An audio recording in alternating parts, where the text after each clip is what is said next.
संत जना मिल हर जस गायो, संत जना मिल हर जस गायो। कोट जन्म के दुख गवायो, कोट जन्म के दुख गवायो। हाँ जी दोस्तों, राज स्वामी साਰਿਆਂ ਨੂੰ welcome back to Singh blogs. ਮੈਂ ਤੁਹਾਡਾ ਦੋਸਤ ਦਵਿੰਦਰ ਸਿੰਘ। ਦੋਸਤੋ, ਅੱਜ ਸ਼ਨੀਵਾਰ ਨੂੰ ਬਾਬਾ ਜੀ ਨੇ ਬਿਆਸ ਵਿੱਚ ਦਰਸ਼ਨ ਦਿੱਤੇ। ਡੇਰਾ ਬਿਆਸ ਵਿੱਚ ਸੰਗਤ ਨਾਰਮਲ ਸੀ, ਪਰ ਪਿਛਲੇ ਹਫਤੇ ਦੇ ਮੁਕਾਬਲੇ ਜ਼ਿਆਦਾ ਸੀ। ਦੋਸਤੋ, ਅੱਜ ਦਰਸ਼ਨ ਬਹੁਤ ਵਧੀਆ ਹੋਏ। ਬਾਬਾ ਜੀ 9 ਵਜੇ ਸਟੇਜ ਤੇ ਆ ਗਏ ਸੀ ਤੇ ਉਹਨਾਂ ਦੇ ਆਉਣ ਤੋਂ ਪਹਿਲਾਂ ਸ਼ਬਦ ਚੱਲ ਰਿਹਾ ਸੀ, संत जना मिल हर जस गायो, कोट जन्म के दुख गवायो, घूंघट का पट खोल रे तो को पीव मिले। ਤੇ ਬਾਬਾ ਜੀ ਦੇ ਆਉਣ ਤੋਂ ਬਾਅਦ ਪਾਠੀ ਜੀ ਨੇ 45 ਮਿੰਟ ਦਾ ਸਤਸੰਗ ਕੀਤਾ। ਬਾਣੀ ਲਈ ਸੀ ਨਦਰੀ ਆਏ ਤਿਸ ਤਿਉ ਮਿਲੇ, ਜੋ ਕਿ ਪੰਜਵੇਂ ਪਾਤਸ਼ਾਹ ਜੀ ਦੀ ਬਾਣੀ ਸੀ। आप फरमा रहे हैं कि प्रभु चरणों की जीव आत्मा गोते खा रही है, जन्म मरण के दुख झेल रही है, किस साधन को अपनाकर उस कुल मालिक में समा सकती है। दोस्तों, पाठी जी ने बहुत डिटेल में समझाया, परमात्मा प्रेम है। अब जो गुण उसकी हस्ती के साथ जुड़ा होता है वही उसे प्यारा लगता है। उस मालिक को प्रेम ही पसंद है, इसलिए यही उससे मिला सकता है। अब 10वें पातशाह जी ने कहा था, जिन प्रेम कियो तिन ही प्रभ पायो। आगे पाठी जी ने समझाया, हमारे अंदर प्रेम भाव उसके प्रति पैदा होता है जिसको हमारी ज्ञान इंद्रियां महसूस कर सकती हैं, जो नदरी आवे। आगे फरमाते हैं, हे मालिक, हम आपके साथ रिश्ता कैसे जोड़ें। आपका कोई रंग नहीं है, कोई रूप नहीं है, आप अविनाशी हो, हम कैसे आपसे रिश्ता पैदा करें। आगे कहते हैं, जो भी चीज़ें इस संसार में हैं इनके प्रति मोह पैदा होता है और साथ ही इनको पाने की चाहत पैदा होती है, इच्छा पैदा होती है। ये मैं मेरी की जो भावना है, इसमें समाकर इंसान अलग हस्ती बनाकर जीना शुरू कर देता है। ये हमें की ज़बरदस्त दीवार है, माया है। अब इसको कैसे दूर करें, ये आगे फरमा रहे हैं। माया के प्रभाव के अंदर माया के अधीन होकर इंसान चल रहा है। गुरु साहब ने परमार्थ के कुछ चंद पहलुओं पर इशारा किया है। दया, कृपा, उसकी रहमत, मेहर, उस मालिक की कृपा ही इन सब से निकाल सकती है। अब आगे फरमाते हैं कि साधन क्या है। नाम शब्द मार्ग, ये शब्द का मार्ग ही एक साधन है।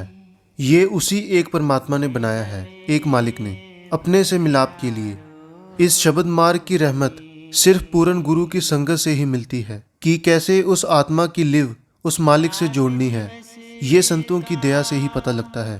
हौमे की दीवार भी उसकी कृपा से दूर होती है। मालिक भी हमारे अंदर है, वो आत्मा भी हमारे अंदर है, फिर गुरु के पास जाने की क्या जरूरत है।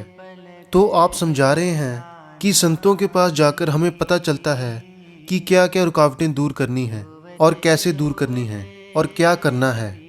क्योंकि संत महात्मा तजुर्बेकार होते हैं, उनकी संगत करने का यही फ़ायदा है। साथ संगत में जब हम जाते हैं तो हम कई विषय विकारों से दूर रहते हैं, बुरी संगत से भी दूर रहते हैं, और गुरु की संगत पाक पवित्र होती है। उनकी संगत में जाकर हौमे का रोग दूर होता है। आगे फरमा रहे हैं, आत्मा और परमात्मा के बीच जो विरोधी ताकत है वो मन है। जैसे पीछे आपने समझा दिया, गुरु की संगत में आओ। दूसरी रुकावट क्या है? माया। ये दुनिया के रंग तमाशे, मन को ये मीठा लगता है। ये मोह माया, इंद्रियों के भोग, जो इसमें फंस गए वो खाली हाथ चले गए। संत महात्मा कहते हैं कि ये जहरीला संसार है, इसलिए आपने इस संसार को भिख्या संसार कहा, दुखी संसार।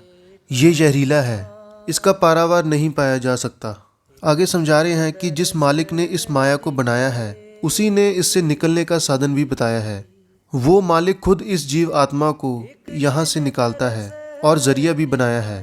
पूर्ण संत महात्मा के जरिए, एक पूर्ण गुरु के जरिए जीव आत्मा को यहाँ से निकालता है। उसके पास नाम की, शब्द की रिवेलिंग पावर होती है। जो जीव आत्मा उस पर भरोसा करती है वो अपनी कृपा से उस राम नाम से लिव जोड़कर हमें भी उससे जोड़ देते हैं। ये रास्ता उस कुल मालिक का बनाया हुआ है, शब्द मार्ग।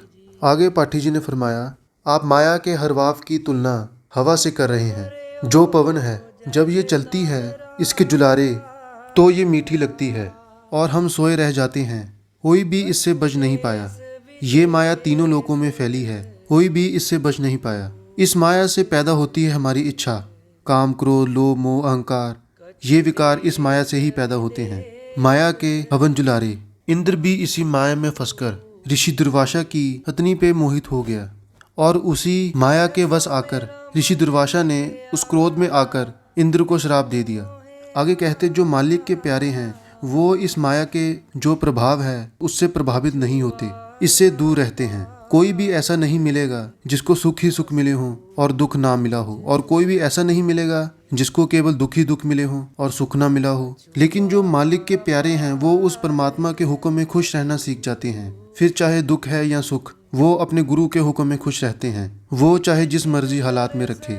दुख गम इस भवसागर से वही पार हुए जो गुरु की शरण में आ गए।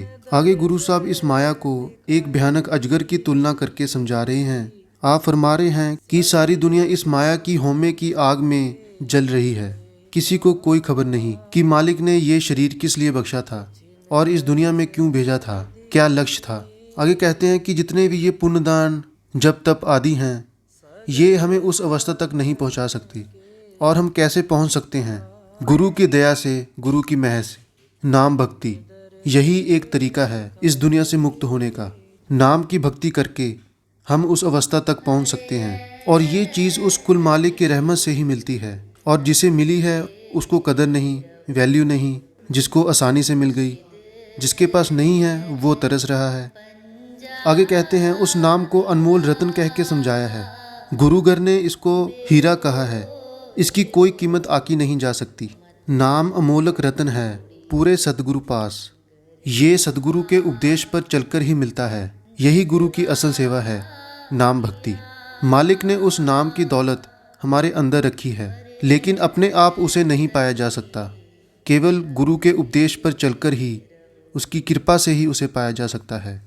अब ऐसी अवस्था मिलती किसको है जिसने अपने आप को उसकी रज़ा में ढाल लिया, उसकी करनी में वो काबिल हो गया। आगे फरमा रहे हैं जिन भाग्यशाली जीवों ने उस नाम को चखा है, जिन्होंने अपना ध्यान तीसरे तिल पर एकाग्र किया, उन्हीं की ये अवस्था बनी। वो रस उन्होंने ही चखा। मन की ऐसी अवस्था बन गई कि बयान नहीं किया जा सकता। इस दुनिया में कोई ऐसी चीज़ नहीं है जो उसको बयान कर सके, जिसके साथ उसकी तुलना की जा सके। इस दुनिया में कोई ऐसा पदार्थ नहीं है। भाग्यशाली है वो जीव। तकते रहो मन सूर सरमद